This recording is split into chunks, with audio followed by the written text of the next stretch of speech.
Hi, on this episode of Moon Monkey, we're going to be talking about Anomalisa, directed by Duke Johnson and Charlie Kaufman, and written by Charlie Kaufman, or based on a sound play that Charlie Kaufman wrote. Yeah, and started off as a Kickstarter project. Yeah, it was funded through Kickstarter.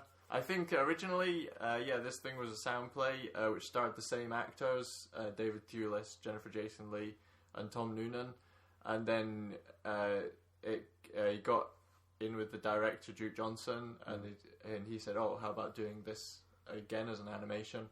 And that's how the thing got started. And they decided to fund it through Kickstarter. They raised the most money, I think, of any production, but it's since been surpassed. But apparently, at the time, that was the most anyone had ever raised for production. I would have gave them £1. Yeah, or $2. Well, I heard about this project when they were funding it, and I thought, like, oh yeah, a lot of people will get behind that. Did you give anything? No, I didn't. So it was like, oh, it's probably going to get funded. See if you had it, this would be the perfect moment to go, and I funded this. you could be boasting all about this. This wouldn't be possible without me. Should never have doubted Charlie Kaufman. You shouldn't have. This film. Yeah, because I love his other films, and I was like, oh, it sounds really interesting with the stop motion things. Yeah, I would say we're a big fan. Yeah. At Moon Monkey podcast of Charlie Kaufman. Yeah.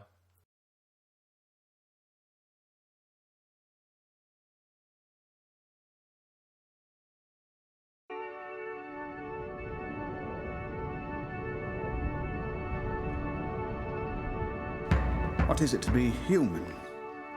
What is it to ache? What is it to be alive?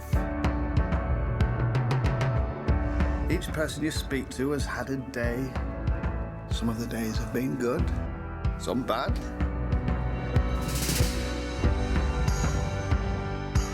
Each person you speak to has had a childhood. Each has a body. Each body has aches. Look for what is special about each individual.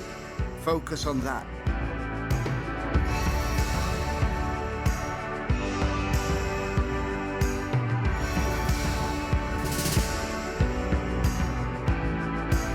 Remember, there is someone out there for everyone. I think you're extraordinary. Why? I don't know yet. It's just obvious to me that you are.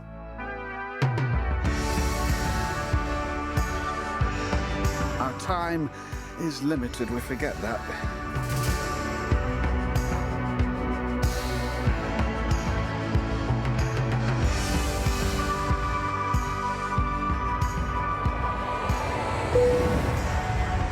Sorry, I grabbed your hand. It's okay. It's a reflex.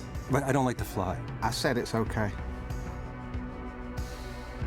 You can let go now, though.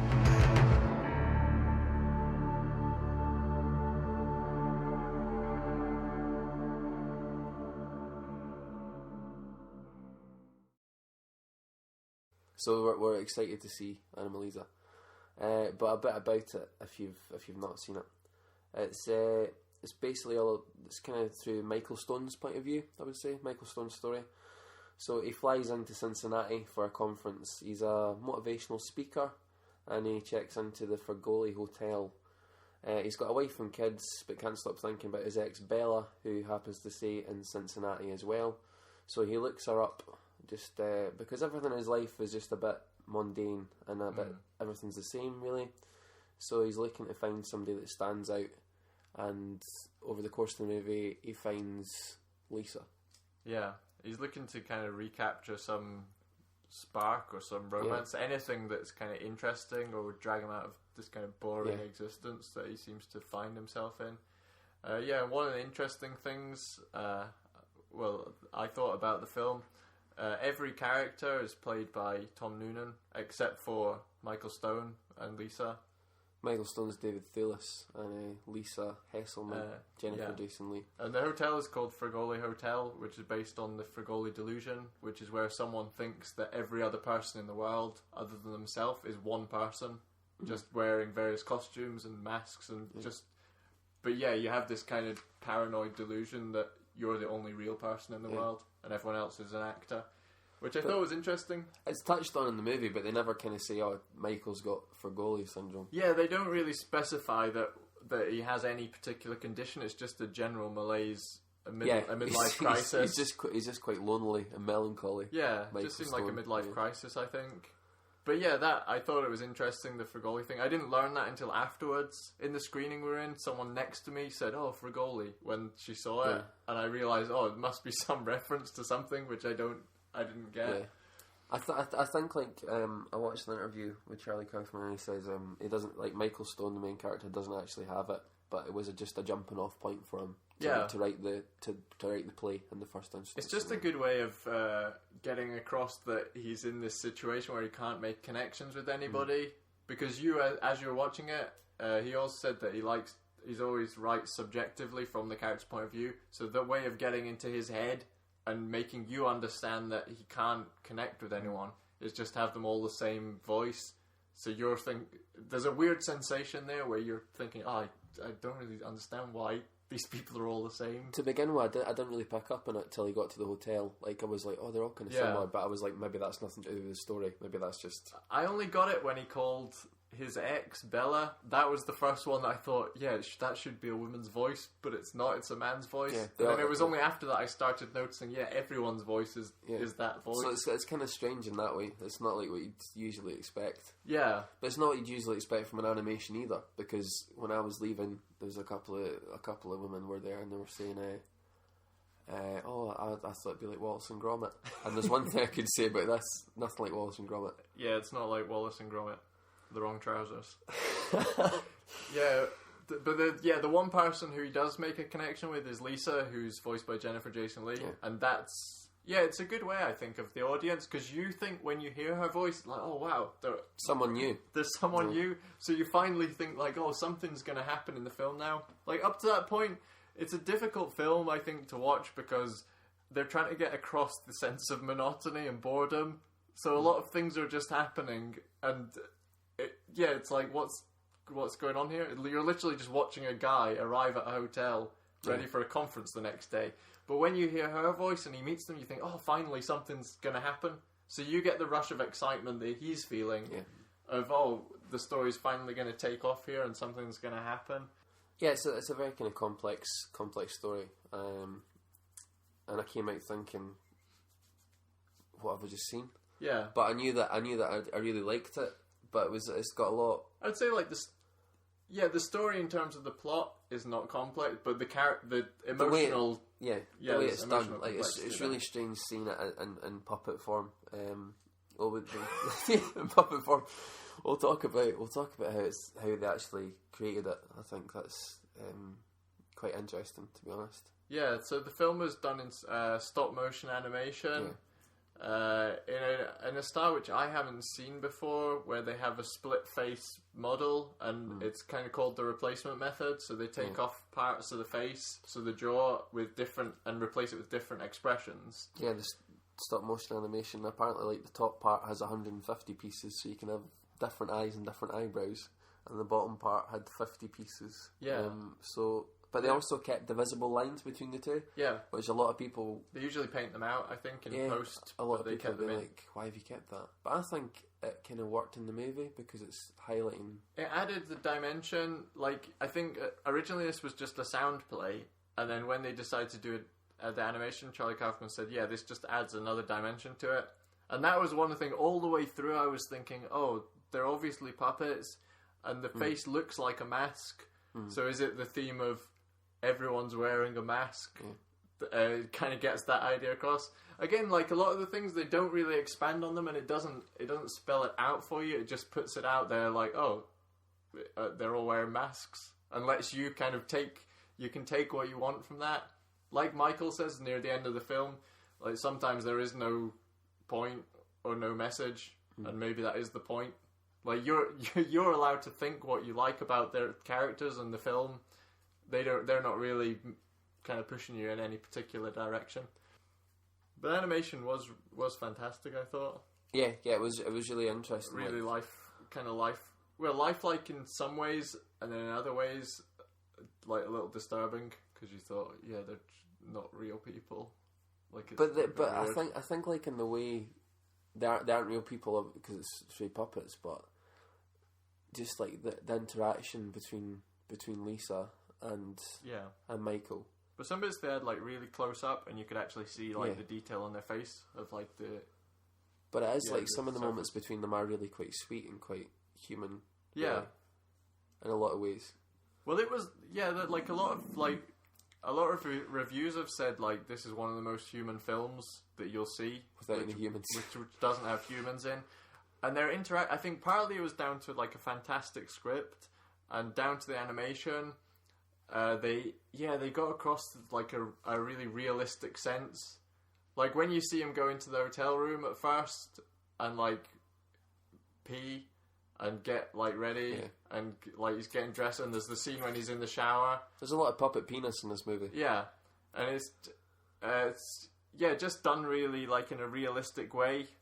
Like it's not stylized. It's just as though you are just watching somebody get ready. It does capture like mundane moments, like it has him phoning room service. Yeah, which takes up. It's not like a huge scene, but there's certain like little things in the movie that a lot of really relatable stuff in it as well. Yeah, but also the fact that it would take them days, months to do scenes. Just him phoning room service. Yeah, well, just like because like it was what was it? Like they would get 1 minute of footage in a week. Yeah. And they'd be getting 2 seconds of footage every day or something like that. Yeah, and it it's takes like a long time for them to like go through the trouble of Animating doing all these these things. mundane little things to add to the movie.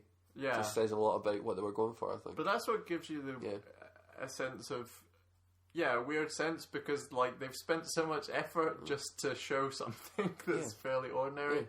I felt really when he went into the hotel room, you feel such a connection with him, because I guess everyone's been in that kind of hotel room, and you've got the key card that doesn't work until you've done it a few times. They do that, and joke like the with that bathroom.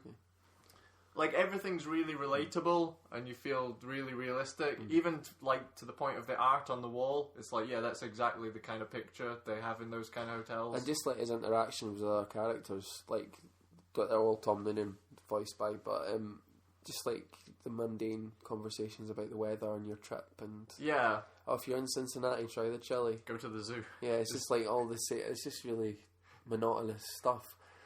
But there's also like the sex scene, which apparently took 6 months to film. Yeah, because they said I can imagine the difficulties with that, because they were like it's just puppets. I think they didn't want it to look comedic. They didn't want it to just be laughable. Well, when it first happened in the cinema, where they're like, "Oh, this is going to be a puppet sex scene," there was a lot of laughs in the movie theater before it started.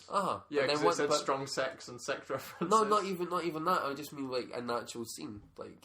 Oh, when they were starting. There was a few giggles because it's like this is going to be 2 puppets in a sex scene. Yeah. But by the end of it, like everybody was silent because it was like quite a touching moment, I think. Yeah. Between the two. It really was. Like if they'd have messed that up, it would have ruined the film maybe, because there's such a build up to it as well. There is like 10-20 minutes before that where you can kind of see it coming. Like you kind of can see where the relationship's going, and you're like, okay, I'm assuming eventually they're going to get together. Or because there's even the kind of awkward interaction in the like hallway where he's like, "Do you want to come back to my room for a drink?" Yeah. She's like, "What, really?" And because when he first meets them, and it's like the other woman's flirting with him, and it's kind of like, oh, okay, and you can kind of tell what he's going. That was one of the brilliant things about this film. You could kind of see what the characters were thinking through the dialogue, before they said it, and then when they did say it, you're like, oh yeah. Like I knew that's what they were thinking. Like that's just good scripting though. Like nothing happened that was out of the ordinary or unrealistic. Yeah. Everything was kind of that's exactly what I'd expect that character to say or this person to do. David Thewlis, who plays Michael Stone, I thought did a really good job of just like sounding really tired and weary of life. Yeah. And like the cast is really small in it, so they all did a good job because they have to kind of carry the movie. Jennifer Jason Leigh, who plays Lisa, was good as well as Lisa. I didn't realize it was her because like she sounds a lot younger than Jennifer Jason Leigh is. But I suppose that's one of the things. Like with a lot of voice acting, sometimes you get some really like odd ones where it's like you can't, when you know who it is in real life, you can't really imagine that's who it was. But she did a really good job, and then Tom Noonan, who's been in a lot of Charlie Kaufman films, I think did everybody else really well. Because even though it's the same voice, he does give them all like a personality. Yeah, some of them do can have a bit more personality, Yeah. but yeah, they're kind of definitely going for the fact that they're all similar. But also, I think they're also hinting at the fact that it's all in Michael's head. Yeah, Really, it's Michael that has the problem, and yeah, you're seeing the world as he sees it. So that's what's weird, because it's like, why is that the same voice? Yeah. With I don't. a different character. At the end of it, I just kind of got out and I was like, Michael's not a good guy at all. He's just like a really shitty man. Yeah, I thought in a way. I thought he was kind of unsympathetic Yeah. in a way. Like even the bit like we were talking about the sex scene, it's a little awkward because she's just explained like she's really shy and lacks a lot of self-confidence, but he obviously does have confidence. So in a way, you're like, oh, this is like I'm not sure about this at all. I think like he it's not that he even has confidence. He's just his life is so mundane, and he's finally found somebody that stands out to him. But did you not think like he was kind of aggressive? Like he's going after her. She's kind of and also he's really famous and she's not. She's a big fan. Yeah. So it's like it's not like taking advantage of her. I wouldn't go so far as to say like, oh, he's taking advantage of her or forcing her, but it's just a weird power dynamic between the two of them that I found kind of uncomfortable to watch. And because he doesn't care about anybody. He's really arrogant and narcissistic, and she seems really sweet and like a nice person. And it's like, and he's not. He's Yeah, just because he's got like a wife and kids at home, and he's looking up at his girlfriend, and he's just, he doesn't know what's going on. Like, that's the thing. There's a really awkward voyeuristic sense to this film where you're watching a guy go through a depression and a crisis and do terrible things, but you're kind of with him every step of the way. Yeah, having to like, I'm kind of bearing witness to all this horrendous things happening. I feel like we've painted it very darkly, which I don't really think. I mean, it's not that it's bad. not. There's one of the things like, up to now we've like mostly focused on the kind of negative, like depression aspect of it, but there was a lot of humor in it, I thought. And things like really made me laugh out loud. Some of the scenes, like when he went to the sex toy shop, like that's obviously a scene which is intended to just be like a little bit of comic relief, but also with deeper themes as well. That was the thing about the film. It had a lot of like even in the comedy, there were bits where there were like themes and ideas and messages running through it. Like, so it was like none of the film was really just frivolous. There was always something behind it. So like when he goes to the sex shop, like you're laughing because it's like, all right, there's a shop full of sex toys. He is going to get a toy for his son, and he is very drunk, and he goes in saying, "I'm looking for a toy for my son. He's a pirate. Do you have anything?" And knocks a giant dildo off the counter. And he's like, "Oh, I thought this was a different shop." But even there, like, I thought of this afterwards. I was like, is it supposed to be that the sex toys are machines? So there's no romance, there's no emotional contact there. There's no love. It's just sex. And that's the kind of thing, referring back to Lisa, like, he's not able to form an emotional attachment with people. So there's always like the same themes keep returning back to the same idea. I think it is that if he forms an emotional attachment, it just doesn't stay. Yeah, it doesn't. Yeah, he can't keep that connection. He very easily seems to form at first a strong emotional attachment. Yeah, it's like but then it just fades away. He finds something which he thinks is special, and then it just disappears the next day. I thought this film was like, I love Charlie Kaufman's other films. This one is a lot more straightforward in the sense that, unlike being John Malkovich or Eternal Sunshine, none of it is really taking place inside the mind. There's one dream sequence, but this film doesn't have the same kind of twist, maybe, that his other films do, or the same.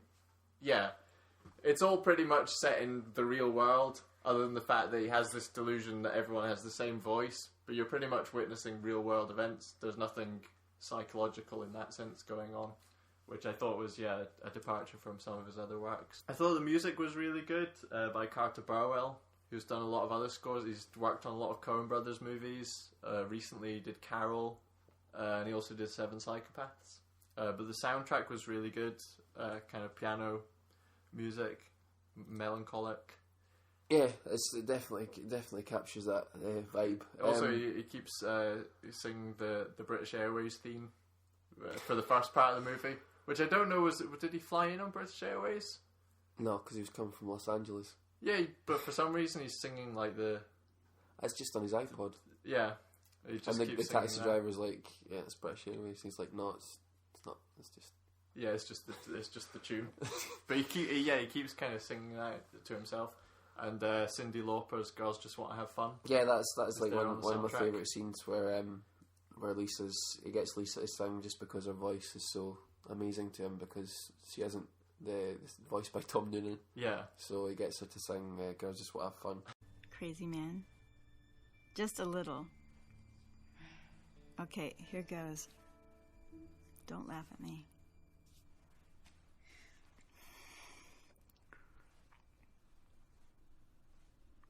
I come home in the morning light. My mother says, when you gonna live your life right? Oh, mother dear, we're not the fortunate ones, and girls, they wanna have fun. Oh, girls just wanna have fun. Some boys take a beautiful girl and hide her away from the rest of the world. I wanna be the one to walk in the sun, and girls, they wanna have fun. Oh, girls just wanna have, that's all they really want. Some fun when the working day is done. Oh, girls, they wanna have fun. Oh, girls just wanna have fun. That's beautiful. Girls, they wanna have fun. Girls, they wanna have, they just wanna, they just wanna. Oh, girls, just wanna have fun. Originally, they wanted to have "My Heart Will Go On" by Celine Dion. I don't know if do you think that would have worked better? Would that have fitted with the film better? I don't know. I mean, they probably had an idea why he wanted that in the first place. I think they had that for the play, but they couldn't get the rights. They couldn't afford it. Where they could afford a small bit of "Girls Just Want to Have Fun." I did like the Cyndi Lauper song. Yeah, I think it still works really It well. makes you think, because while she's singing, you're like, oh, is this explaining something about the story? Is this the message of the story? So yeah, she's saying how she enjoys the song, and especially the line, "I'm going to be the one who walks in the sun." And then at the end of the film, we see her bathed in sunlight as she's recalling her experience, and it's though like she's, it kind of comes full circle. Yeah. She becomes the thing that she wanted in the song. She gains what she wanted. Because she's writing a letter to him, much like the one that Bella has sent to him, that he's reading at the start of the I think you liked the last scene, because you were saying that's the one scene where you're not looking from his point of view. Yeah, well, like you see her friend Emily, who's in the movie, and she has the same face as everybody else in the movie that isn't Lisa or Michael. Yeah. But at that point, she does have a different face, and she is a different person. You don't hear her speak. You don't. There's no interaction with her, but she is different. Yeah. So you're seeing things differently, and as we were saying, when she's writing the letter, her version of what's happened is slightly different, maybe, than what happened in the film, which was from his point of view. In the film, you're seeing it from his perspective, so you're feeling what he's feeling, but then when she's writing, she sees it slightly differently. Like when when he saw it, it was kind of, like a little awkward, and a little like, oh, I have to do this. Like, I really have to do this because you're the only one, and like it's got to be like this. And then, as we said, the feeling kind of disappears after. But she didn't really see it like that. She saw it as, I really had a great time, and hopefully we'll like meet each other again. But for him, he just kind of went back to the depression of, it's just everyone's blended back into this monotony. But yeah, like we were saying, it's not all depression. There is a lot of humour, and especially like the one bit that made us laugh in the dream sequence where he gets in the golf buggy and just yeah. I mean, again, that must have took them months to do just to get him to drive a golf buggy across this. I love the fact that basement. He makes like he drives into the wrong area. And the guy's like, no, the other way. Like, I know, and that must have taken like months. And I was like, I really appreciate that because I was like, somebody sat and done that. Yeah, there's a lot of planning goes into these things. Like, you really do have to appreciate this style of animation. So much planning and so much effort must go into making it.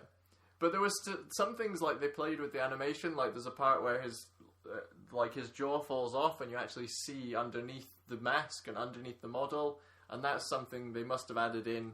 Obviously, that can't have been in the sound play.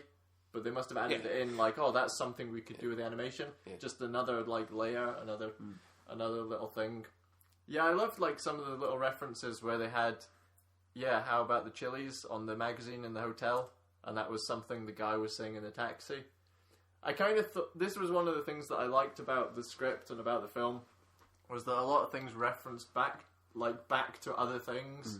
So there's, like, the sex shop, and then there's a sex scene later. The guy in the taxi is talking about the zoo and the chilies, which again you see advertised later. And in his speech, he was talking about how people are manipulated by advertising, and like society is just taught to be kind of stupid. And it was like, the guy in the taxi is talking about the zoo. Lisa was like, why don't we go to the zoo? Yeah. And you see it on the big billboard outside. So it's kind of it's like zoo-sized. Yeah. So everything in the script kind of comes back, and it's like, that links back to what we saw earlier. And I do really like the scene where he's doing at the conference and he's doing his speech, and he does kind of have a breakdown. It's not very often I enjoy a breakdown, but this one I did. So it's really good. It was set in 2005, and he kind of has a go at, because I think like the play was written in 2005. Yeah. So he's having a go at George Bush and stuff, and which is always it's always a winner for me. So yeah, but would we recommend this? It's definitely not for everyone. It's not for everybody, especially not for those two women when we're leaving who said, I thought it was Wallace and Gromit. Because it definitely isn't. Yeah, there was no sex scenes in Wallace and Gromit. They intended to make like an adult animation, which sounds worse than it is, but they wanted to make something which is not for... it's not simple. It's not like for kids. It's the same like Tokyo Godfathers, I think, which we reviewed a few weeks ago. It's dealing with adult themes. Yeah, definitely. But it's a very kind of different movie in the way it's done. It looks really original, and it even has this kind of realism quality, even though it is animation. But it's still like stylistically different, and it does capture a lot of the feelings. Based on this, like, I think they could do a lot more with animation. It kind of shows you what they can do with this form. Yeah. In the same way that, like we were saying, like Disney films, like animated films in the West are largely kids films. Like, they're always Disney or Pixar. Even though Pixar films deal with some difficult themes sometimes, they're always aimed at kids. Whereas in Japan and in Korea as well, you have a lot of like animation which is aimed at adults, which deals with difficult, complex topics. And this film might be the breakthrough film where people think like, we could do like a complex story, but through stop motion animation. So I thought it was good for that. But yeah, definitely not for everyone. Not even as accessible as Charlie Kaufman's other films, like Eternal Sunshine and things. It's a little difficult to get into. Yeah, I mean, I do really like it, but I did come out thinking, I don't know. I didn't hate it. I didn't come out and think, I didn't like that. But I think a film about it was tougher. A film about alienation and loneliness is never going to be like but it's completely enjoyable. It's going to be a hard sell. But yeah, I have heard people online. I don't know what you think about this, but some people suggested like this would have worked better as a short, like as a 40 minutes. They were trying to stretch out a simple idea like a little bit too long. You'd kind of got the idea like, okay, he's lonely. Yeah. Like, you don't need to keep... Because like we say, a lot of the scenes are just like showing him doing monotonous things, which maybe you can only take so much of. Well, of it was based on a kind of short play to begin with, but I do think it was really good, and it's really original, and it just looks really good. Yeah, and does kind of ask questions and stuff. So I think it still works on 20 minutes, and it's if you it's like something very different. If you like something which is very kind of ideas driven and makes you think about life and human relationships, then this is for you. So yeah, go and check out Anomalisa if you can, and look out for the next episode where we discuss Ben Wheatley's new film, High Rise.